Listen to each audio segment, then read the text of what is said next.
আপুনি অকমান অলপ শান্তি পাইছোঁ, ভগৱান আছে পৃথিৱীত, ভগৱানে ন্যায় দিছে বুলি ভাবিছোঁ। উচিত মানে দোষীয়ে উচিত শাস্তি পাইছে আৰু বাকী কেইজনেও তেনেধৰণে শাস্তি পাব লাগে, ভগৱানেই দিব শাস্তিটো।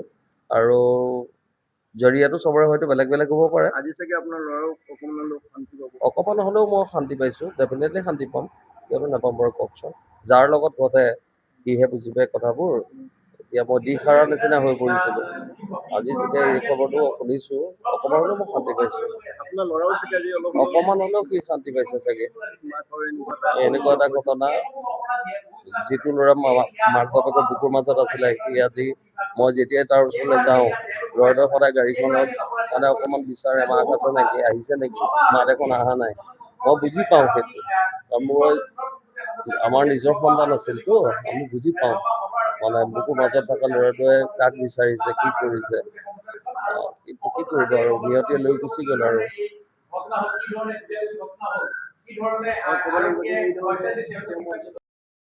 দুখীয়া মুঠতে শাস্তি পাব লাগে, যোনে ক্ৰাইম কৰে তেওঁলোকক এৰি দিব নালাগে, ডাইৰেক্টলি হেৰি কৰিব লাগে। আৰু অসমৰ মানুহে এইটোতো সেইটোৱে কৈছে। কিন্তু কালি দেখা পাইছো যি মাষ্টাৰ মাইণ্ড আছিলে খাইৰুল ইছলাম,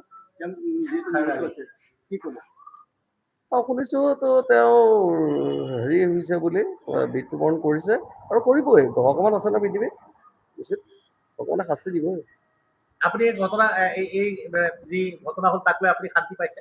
অকমান হ'লেও শান্তি পাইছো, কাৰণ এজনে যিজন আপোনালোকে ক'লে যে প্ৰথমতে কি নাম কৈছিলে, ৰাজীৱলে মোৰ দুটাক মূৰত আঘাত কৰিছিল, আৰু আজি গম পালো যে খাইৰুলে বোলে মোৰ মূৰত আঘাত কৰিছিলে, তেতিয়াহ'লে আৰু মইতো ডেফিনেটলি অলপ হ'লেওতো শান্তি পাইছো।